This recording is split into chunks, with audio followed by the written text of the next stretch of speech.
आता दिव्यामधनं 17,000 votes double without address असे मनसे उबाठा आम्ही सगळ्यांनी मिळून काढलेली आहेत. त्याची यादी आम्ही वरती गुर्जर साहेबांना दिली. त्यांनी स्पेसिफिकली आम्हाला सांगितलं की 1 जुलै ही डेडलाईन तारीख आहे. त्याच्यानंतर कुठलंही नाव वगळू शकत नाही आणि कुठलंही नाव ॲड करू शकत नाही. आणि एक चर्चा झाल्यानंतर आम्हाला सगळ्यांना असं जाणवलं की शासन आपल्याला ह्या वोट चोरीच्या प्रकरणात मदत करू शकत नाही. जे करायचं आहे ते पक्षातल्या आमच्या कार्यकर्त्यांना, आमच्या BLOना, आमच्या बूथच्या लोकांनाच करायला लागेल असं एकंदर आम्हाला दिसलं. आम्ही दिव्याचे सगळे पदाधिकारी सगळ्या पक्षांच्या मिळून आम्ही एकाच निकषावर पोचलो आहे की शासनाकडनं आम्हाला ह्या बाबतीत मदत होणार नाही. हे 17,000 खोटी नावं काढायची असतील तर आम्हाला कोर्टात जायला लागेल आणि आम्ही सगळे मिळून कोर्टात जायची आता पुढच्या आठवड्यात तयारी करतोय. आत्ताच आदरणीय उपविभागीय अधिकारी कल्याण, ज्यांच्याकडे कल्याण ग्रामीण 144चा निवडणुकीचा कार्यभार आहे, त्यांच्याशी आत्ता सर्वपक्षीय आम्ही त्यांना भेटलो. कारण विधानसभेच्या वेळी आपण पाहिलं की कशा पद्धतीने दुबार नावं, तिबार नावं आणि इतर सगळे जे प्रकार झाले त्याच्यावरती अंकुश बसावा यासाठी आमचे दिव्यातील कार्यकर्ते रोहिदास मुंडे झाला, सचिन पाटील झाले, आमच्या नाईक ताईक आणि या सगळ्या तिथल्या कार्यकर्त्यांनी जवळजवळ 17,000च्या वर 2 प्रभागातून नावं दुबार आहेत कशा प्रकारे हे सगळं त्यांच्याकडे यादी सकट दिलं, पत्र दिलं. पण त्यांनी असमर्थता अशा पद्धतीने दाखवली की ती यादी 1 जुलैला जी यादी होती तीच यादी पुढच्या महापालिकेच्या निवडणुकीसाठी वापरली जाणार आहे आणि त्यात आम्हाला काही करता येणार नाही. फक्त त्यांनी एवढंच सांगितलं किंवा दुबार वगैरे आहे त्यांचं एक ॲफिडेविट घेऊ, म्हणजे हे काहीतरी सांगायचं म्हणे थातून मातून. हा जो प्रकार चाललेला आहे निवडणुकीच्या कामकाजाचा, विशेष करून विधानसभेपासून, की एक लोकशाहीचा गळा घोटण्याचं काम चालू आहे. की जे संविधानाने लोकांना, जे प्रत्येक नागरिकाला, ह्या देशाचा नागरिक म्हणून जो अधिकार दिलेला आहे त्या अधिकाराचा या ठिकाणी निश्चितपणे विचार केला जात नाही.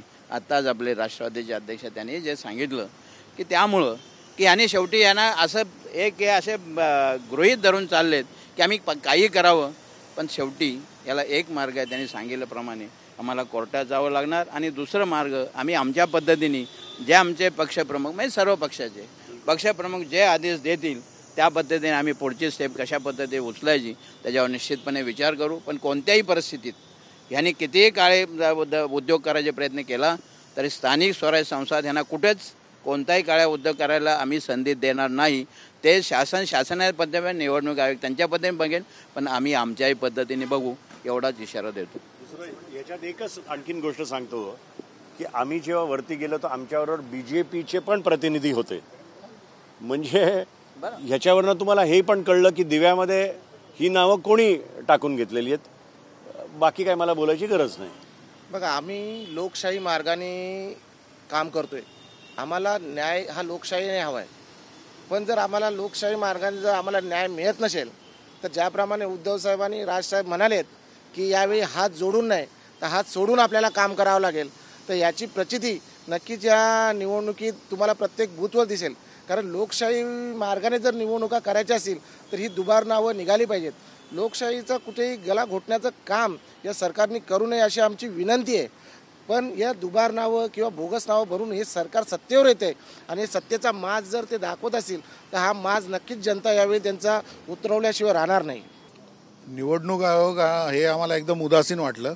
त्यांना काम केलं नाही केलं तरी त्यांचा पगार आहे तो त्यांना मिळतोय हे त्यांना दिसतंय. आणि ज्याप्रमाणे अनेक निवडणुका पाठच्या आपण पाहिल्या असेल की आचारसंहिता लागते, त्याच्यानंतर नवीन नावं जोडली जात नाही किंवा त्यातून उडवली जात नाही. पण हे 6 महिन्या आधीची तारीख, जुलैची तारीख आपल्याला देतात की त्याआधी ज्या याद्या आहेत त्या फ्रीज झालेल्या आहेत, त्यातलं कोणतंच नाव काढताही येणार नाही, त्यात नाव टाकताही येणार नाही. म्हणजे हे सगळं षडयंत्र आधीच ठरलेलं आहे. त्याप्रमाणे जर या जुलैनंतर जी मुलं 18 वर्षांची झाली त्यांनी मतदान करायचंच नाही का? त्यांनी पुन्हा पुढच्या 5 वर्ष थांबायचं का? निवडणूक येईल तेव्हा आम्ही मतदान करणार म्हणून. म्हणजे हे निवडणूक आयोग आणि सरकार हे सगळं मिली बघत आहे. आणि ज्याप्रमाणे 1 तारखेचा मोर्चा आहे, साहेबांनी सांगितलं की आम्ही कोर्टातही जाणार आहोत, पक्षश्रेष्ठी जे ठरवतील त्याप्रमाणे आम्ही पुढची भूमिका घेऊ. पण त्याआधी हा 1 तारखेचा जो आंदोलन आहे हा खूप मोठ्या प्रमाणात आम्ही सर्व पक्ष मिळून करणार आहोत आणि निवडणूक आयोगाला त्याची दखल घ्यावी लागेल हे या आंदोलनातून दिसून येईल. क्रमांक 27 आणि प्रभाग क्रमांक 28 याच्यावर त्या मतदार नोंदणीवर जेव्हा मी अभ्यास केला तेव्हा असं लक्षात आलं की त्या 2 प्रभागामध्ये म्हणजे 1 ते 87 अशा याद्या आहेत आणि या 87 याद्यांमध्ये जवळपास 17,252 नावं ही दुबार आहेत. निवडणुकीचं पावित्र्य राखण्यासाठी आणि निवडणूक ही प्रामाणिकपणे लढवली जावी यासाठी आज आम्ही निवडणूक मतदार नोंदणीचे अधिकारी आहेत त्यांना आम्ही पत्र दिलेलं आहे की जी दुबार नावं आहेत ती कमी करून ते एकच नाव त्या व्यक्तीचं असावं जेणेकरून निवडणुकीचं पावित्र्य राखलं जाईल.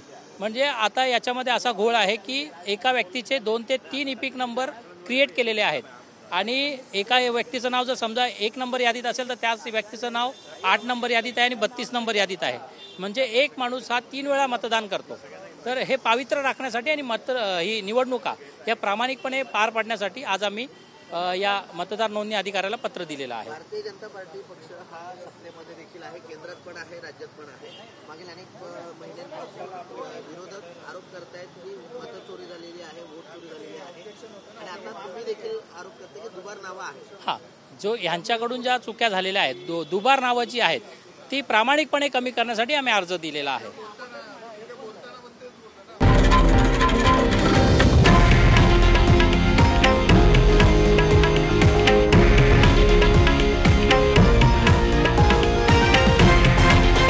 हे आहे देशातील नंबर 1 न्यूज नेटवर्क आणि आपण पाहत आहात TV9 मराठी, एकमेव.